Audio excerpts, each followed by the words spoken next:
Graça e paz, meus irmãos. Vamos abrir a palavra do Senhor no Salmo de número 7. Nós vamos ler os 17 versos desses salmos. Canto de Davi, entoado ao Senhor, com respeito às palavras de Cushi, benjamita. Assim diz a palavra do Senhor. Senhor, Deus meu, em Ti me refugio. Salva-me de todos os que me perseguem e livra-me, para que ninguém, como um leão, me arrebate, despedaçando-me, não havendo quem me livre.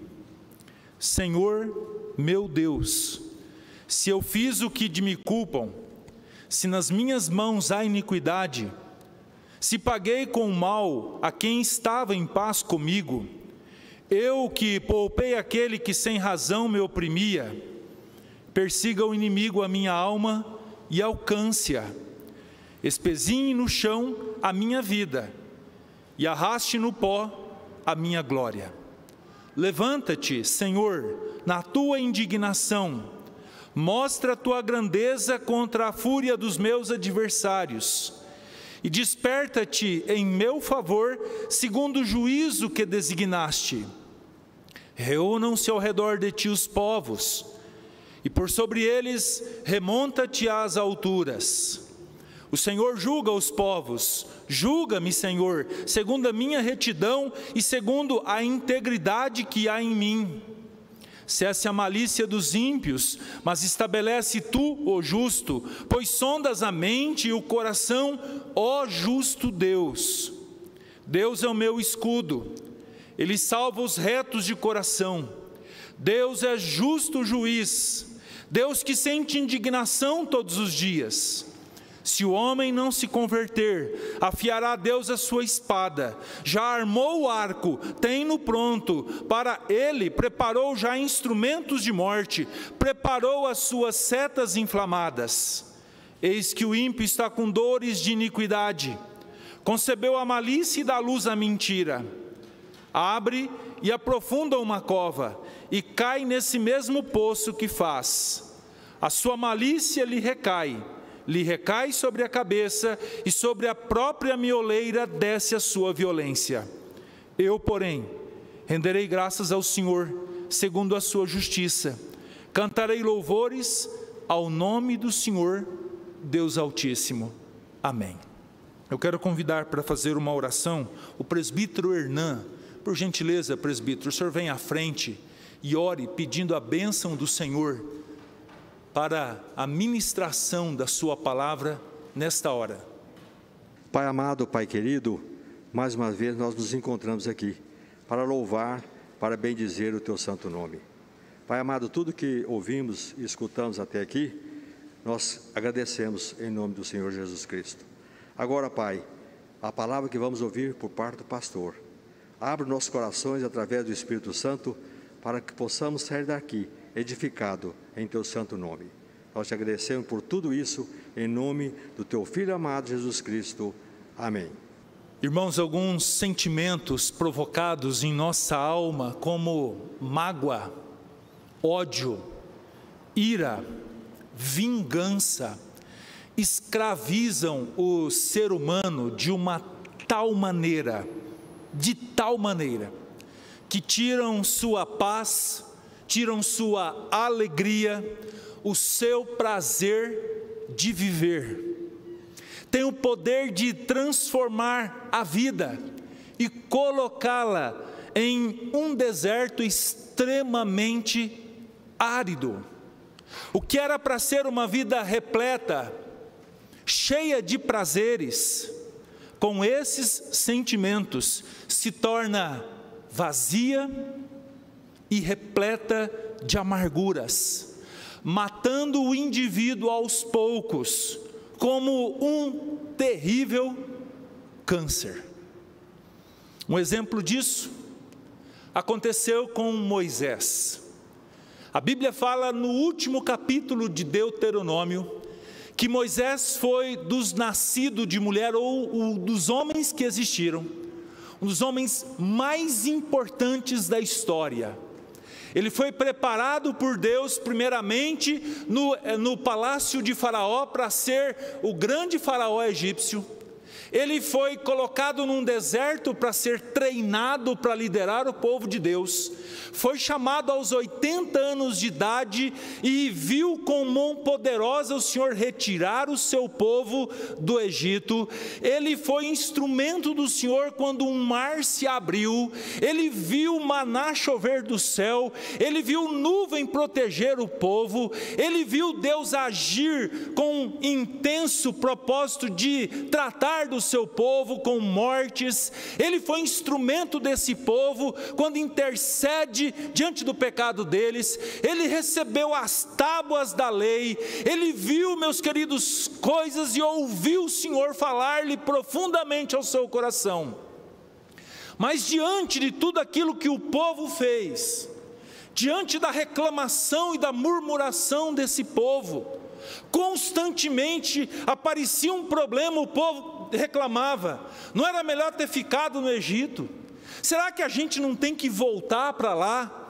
Constantemente ele ouvia isso, e num dado instante, quando falta água, no episódio em Meribá, diz a palavra de Deus que Moisés busca a direção do Senhor, e o Senhor diz o seguinte para ele: converse com a rocha, e dela brotará água suficiente para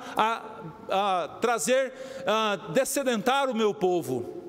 E diz a Bíblia que Moisés reúne o povo, e com toda a amargura no seu coração, provocado por toda aquela intensidade, aquelas reclamações que geraram feridas profundas no coração do servo do Senhor, ele não conversa com a rocha, mas ele pega o seu cajado e dá 2 pancadas naquela rocha que o apóstolo Paulo diz em 1 Coríntios capítulo 10, verso 4, que era o Senhor Jesus.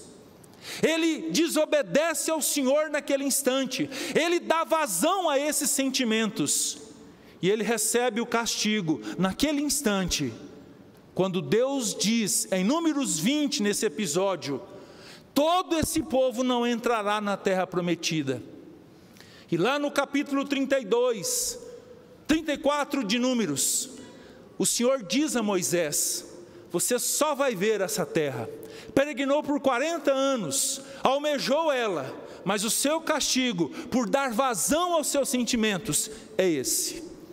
O texto que nós acabamos de ler, meus queridos, a impressão que nós temos, que Davi, ao fazer o que fez diante do ataque que ele recebe, o ataque não com armas que poderiam tirar a sua vida, mas com certeza uma das piores armas que o ser humano tem, que é a sua língua, a sua difamação, o falar mal. Naquele instante, meus queridos, Davi poderia ter a mesma postura de Moisés, Davi poderia se vingar, Davi poderia, com toda a amargura no seu coração, usar dos instrumentos que ele tinha, do seu exército, dos seus soldados, e praticar justiça com as suas próprias mãos, mas ele não fez. Ele não fez. E aqui nós aprendemos, meus queridos, algo muito importante, diante de uma situação igual a essa, de maledicência. O que acontece aqui, os estudiosos, eles são categóricos, praticamente todos, em afirmar que Davi está sendo acusado por um benjamita. Um benjamita que é registrado, então, esse episódio em 2 Samuel capítulo 16. E o seu nome, meus queridos, é Simei. Se você puder observar, nesse capítulo, a partir do verso 5, diz a Bíblia que esse Simei, ele acusa Davi, e Davi está fugindo do seu filho Absalão, e do capítulo 3 ao capítulo 7 de Salmos, nós temos escritos de Davi, enquanto ele fugia do seu filho, e ele chega na terra dos benjamitas, encontra esse homem, e esse homem diz o quê? Davi, você está sofrendo as consequências do seu erro, homem de sangue, homem de Belial. Você retirou, usurpou o trono de Saul. você matou ele, os filhos dele, o mal que você fez, homem sanguinário, e o seu próprio filho está te perseguindo. Meus irmãos, se a gente olha o relato bíblico, a morte de Saul, retirar do seu reino, a morte dos seus filhos, tudo o que Davi não fez, foi agir contra aquele que ele mesmo chama de ungido do Senhor. Assim, tamanha acusação, meus queridos, era uma acusação falsa, mentirosa, que tinha o propósito de tirar-lhe a paz.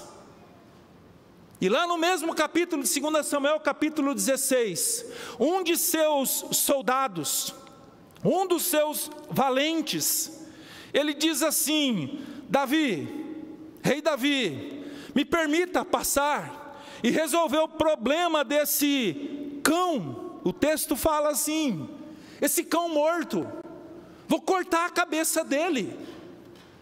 Irmãos, era só Davi fazer assim, e aquele homem estava morto.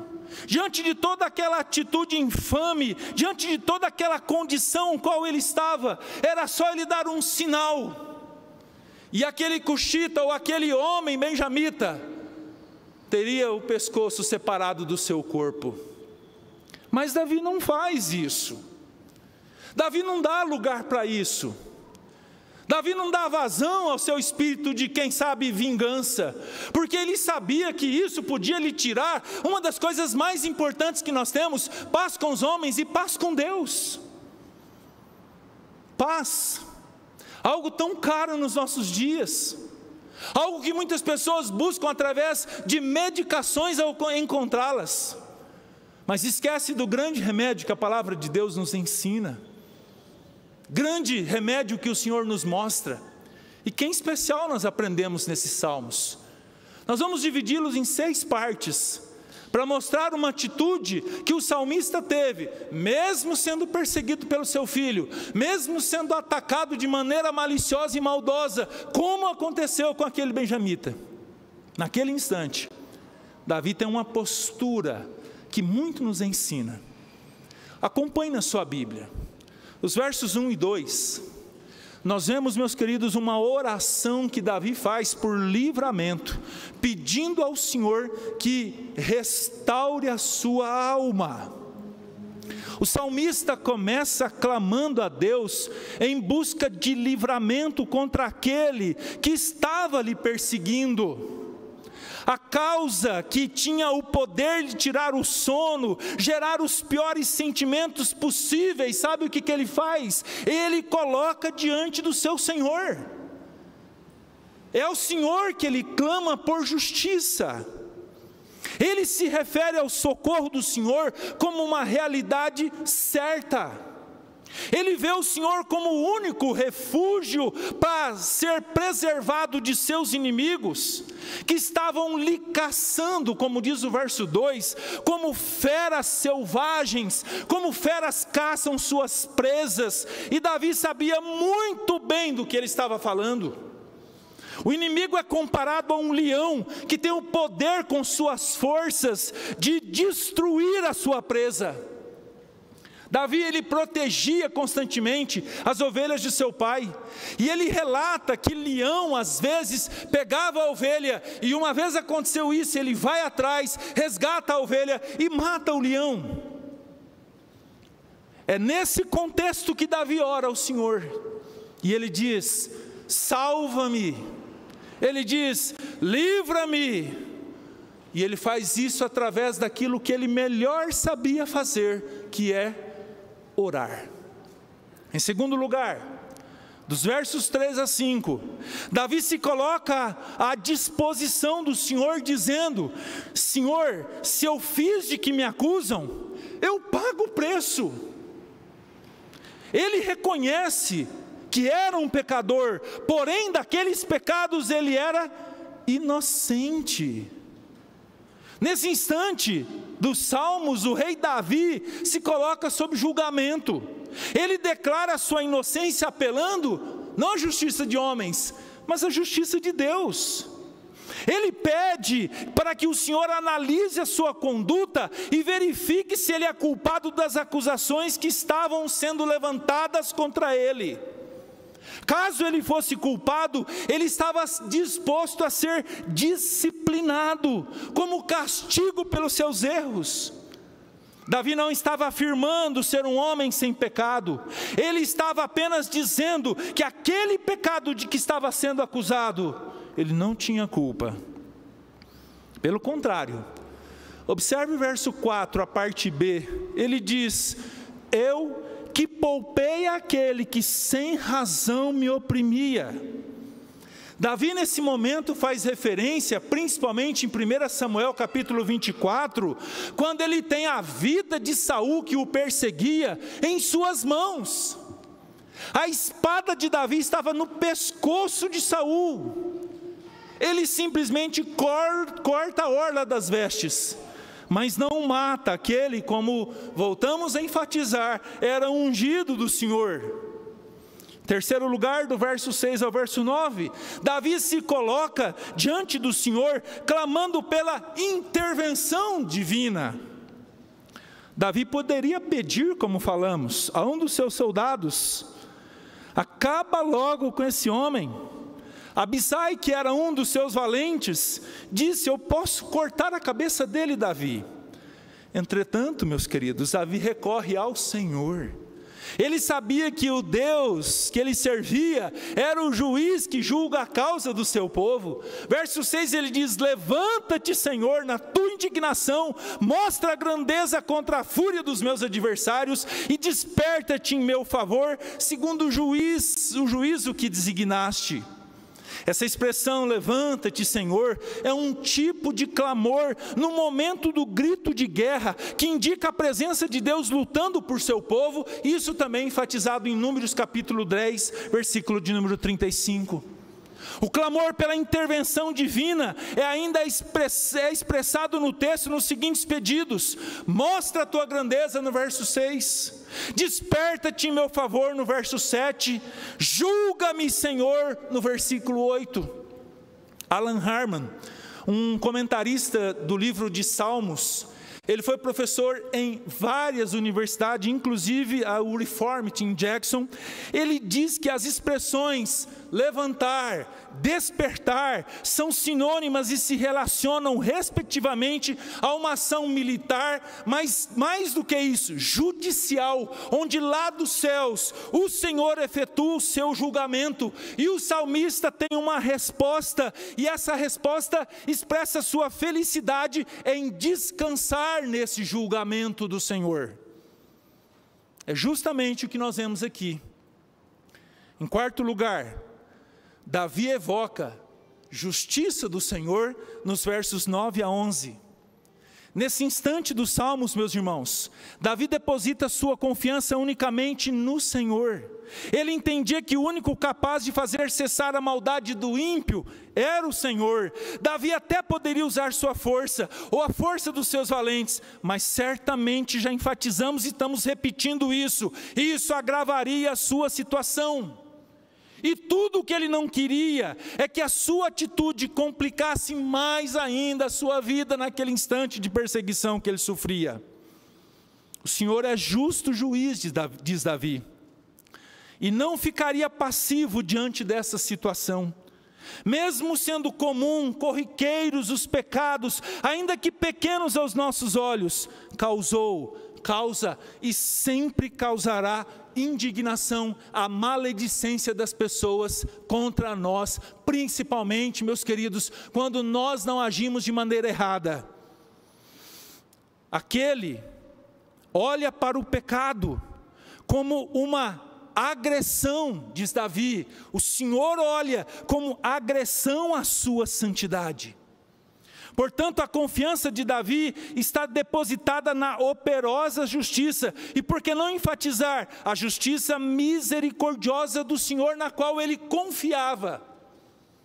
E essa misericórdia é expressado, por exemplo, meus queridos, em 2 Samuel capítulo 24, quando Davi é incitado a contar o seu exército, E diz a Bíblia, depois de saber o exército de Israel, o exército de Judá, mais de 1 milhão de soldados em suas mãos, Deus, através de Gade, expressa a sua reprovação diante de tal atitude. E Deus dá a Davi 3 opções quanto ao castigo pelo seu erro. E o texto diz: primeira opção, 7 anos de fome. Segunda opção, 3 meses sendo perseguidos pelos seus inimigos. Terceira opção, 3 dias de peste da parte do Senhor. E a Bíblia fala que Davi escolhe não cair pela fome, não cair na mão de seus inimigos, mas cair na mão de um Deus justo e misericordioso, como ele mesmo expressa no capítulo 24. Quinto lugar, a confiança na justiça de Deus está fundamentado na certeza e na misericórdia do Senhor, isso visto dos versos 12 a 16. Percebem, meus irmãos, percebam que nesse bloco dos Salmos, Davi fala sobre a possibilidade de arrependimento, ele fala sobre conversão. Ao citar a maldade dos ímpios, Davi expressa num primeiro instante, não uma justiça retributiva, sem possibilidade de arrependimento. Ele compreende a perfeição do Senhor, a perfeição da sua justiça. Davi se fundamenta na certeza de que a justiça do Senhor é com misericórdia, dando ao pecador sempre a chance de arrependimento. Ele cita isso claramente no Salmo 103, do verso 8 ao 11, quando o salmista diz: o Senhor é misericordioso e compassivo, longânimo e assaz benigno, não repreende perpetuamente, nem conserva para sempre a sua ira, não nos trata segundo os nossos pecados, nem nos retribui consoante as nossas iniquidades, pois quanto o céu se alteia acima da terra, assim é grande a sua misericórdia para com os que o temem. No texto do Salmo 7, que estamos expondo, expressões como espada afiada, arco armado, setas inflamadas, expressam a importância que se deve dar à certeza da ação do Senhor quanto aos nossos atos pecaminosos. Os nossos pecados serão castigados, porém, meus queridos, aqueles que se arrependem têm os seus castigos colocados em Cristo. Deus castigou em Cristo os nossos pecados. Entretanto, amados, para o ímpio, que é aquele que sabe que Deus existe, o ímpio é aquele que sabe que a palavra de Deus, que a Bíblia é a palavra de Deus, mas ele vive como se isso não fizesse diferença alguma. O texto diz que esse concebe em seu coração pecaminoso a malícia, a mentira, e ele colherá o que plantou. Ou seja, ele planta pecado e colhe destruição. Nesse mesmo momento, o salmista observa que o ímpio cava uma cova e ele mesmo cai na cova que ele plantou. Ele recebe sobre a sua cabeça o resultado da sua malícia e da sua maldade. Em sexto e último lugar, nessa primeira parte do sermão, o salmista encerra os salmos com uma declaração de louvor, isso no verso 17. Ele rende graças ao Senhor, não pela ruína do ímpio, mas pelo fato de que a justiça de Deus prevalecerá. Ele diz: eu, porém, renderei graças ao Senhor, segundo a sua justiça, diz o texto. A justiça de Davi é influenciada pelo pecado, ela seria retributiva, ou seja, o pescoço do homem da tribo de Benjamim seria cortado. Mas mesmo diante das falsas acusações, mesmo diante do ataque que ele estava sofrendo naquele instante de maneira mentirosa, Davi, ao colocar diante do Senhor a sua causa e pedir que o reto juiz lhe assistisse, ele consegue, com o coração assim, em paz, render graças ao nome do Senhor, cantar louvores ao nome do Senhor Altíssimo.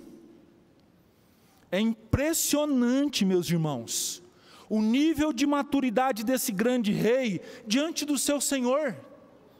sendo acusado injustamente, tendo todo o poder e autoridade para fazer justiça, ele consegue nesse momento confiar naquele que é justo e não admite injustiça, e a sua justiça, Davi confiava que não tardaria e não falharia. Mesmo apanhando com lapadas da língua, com sua língua, ele consegue adorar ao Senhor de sua vida. Diante disto, quero trazer aos amados irmãos nessa manhã algumas conclusões, algumas considerações que nós consideramos importantes. E a primeira delas, Igreja do Senhor, não se preocupe em vingar aqueles que falam mal de ti. Faça como Davi, ore por eles, coloque diante de Deus a indignação da sua alma, e não retribua com a sua justiça própria.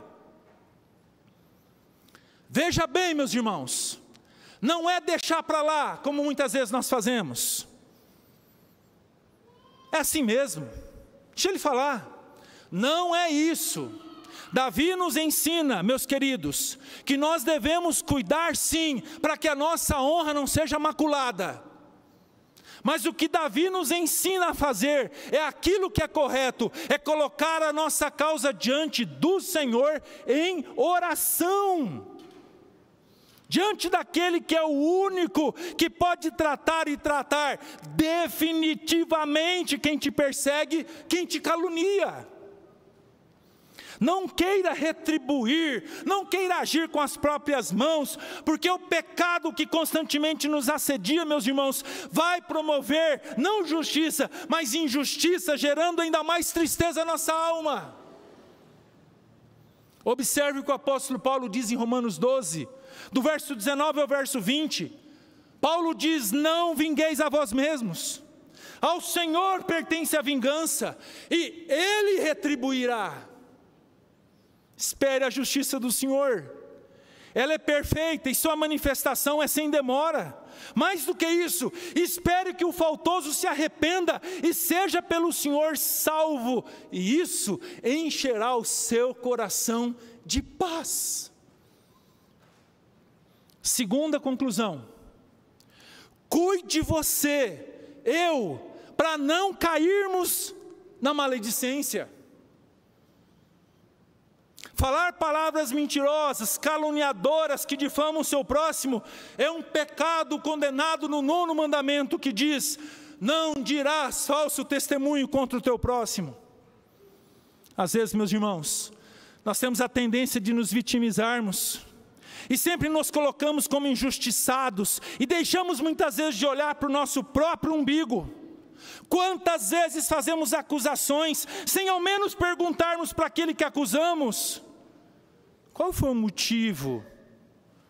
Ou por que você agiu assim? Ou se de fato você agiu, você fez isso do que estão te acusando? Infelizmente, meus irmãos, nos colocamos na posição de juízes para julgarmos, mas não apenas isso, nos colocamos na condição de acusador, e por fim de algoz, para destruirmos pessoas que, com uma das armas mais potentes, que é a língua, são os alvos dessa maledicência. Cuide para não ser um maledicente. Lembre-se, o Senhor é justo para com todos, e o seu tratamento é duro para com aqueles que assim agem, e Davi reconhecia isso. Terceira conclusão: sofrer com maledicências, e nós precisamos saber disso, sempre foi uma característica do cristianismo. Sempre. Cristo sempre foi acusado de mentiroso, de farsante. Chegaram ao cúmulo de acusá-lo de maioral dos demônios, Belzebu. Seus apóstolos sempre foram perseguidos, tratados como tagarelas, como agitadores, intérpretes fraudulentos da lei, insurgentes contra o Império Romano. Foram presos, torturados, mortos ao fio da espada. Porém, nunca nunca foram instruídos pelo Senhor Jesus a retribuir mal com mal. Sempre, meus irmãos, sempre, quando esbofeteados, o Senhor Jesus disse: se te baterem na face direita, ofereça a esquerda. Essa foi a instrução do nosso mestre. Qual foi a atitude do mestre diante daquela maldosa acusação? És tu o rei dos judeus? Jesus podia falar: está doido? O que você está falando aí, rapaz? Presta atenção.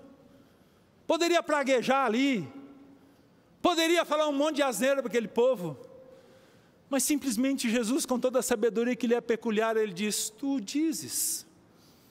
Diante da maldade lá na cruz do Calvário, quando ele é pregado, irmãos, na cruz, quando uma lança rasga o seu lado, diante de toda a rejeição daquele povo que assistia, de toda a maldade dos seus algozes, o Senhor Jesus tem a seguinte postura libertadora que nos ensina: Pai, perdoa-lhes, porque não sabem o que estão fazendo. Imitar as atitudes de Cristo diante das acusações, meus irmãos, sempre serão as melhores atitudes, as mais saudáveis, que vão trazer libertação àquela escravidão que o ódio e a vingança tanto coloca, principalmente, meus queridos, povos sem temor do Senhor, e nós também, numa condição de tristeza e que gera enfermidades. Por fim, quarta conclusão, que as injustiças sofridas não gerem em nós sentimentos que nos levem a abandonar a adoração, abandonar o louvor. Verso 17 nos mostra isso. A confiança no Senhor, o descansar na justiça divina, trazia paz ao coração do salmista, que levava ele, meus irmãos, a dedilhar a sua harpa constantemente. As acusações recebidas não eram motivos suficientes para tirar aquilo que mais importava para o salmista, depois do seu temor ao Senhor e saber que o Senhor o amava, que era a sua gratidão, manifestada através dos louvores ao nome do Senhor.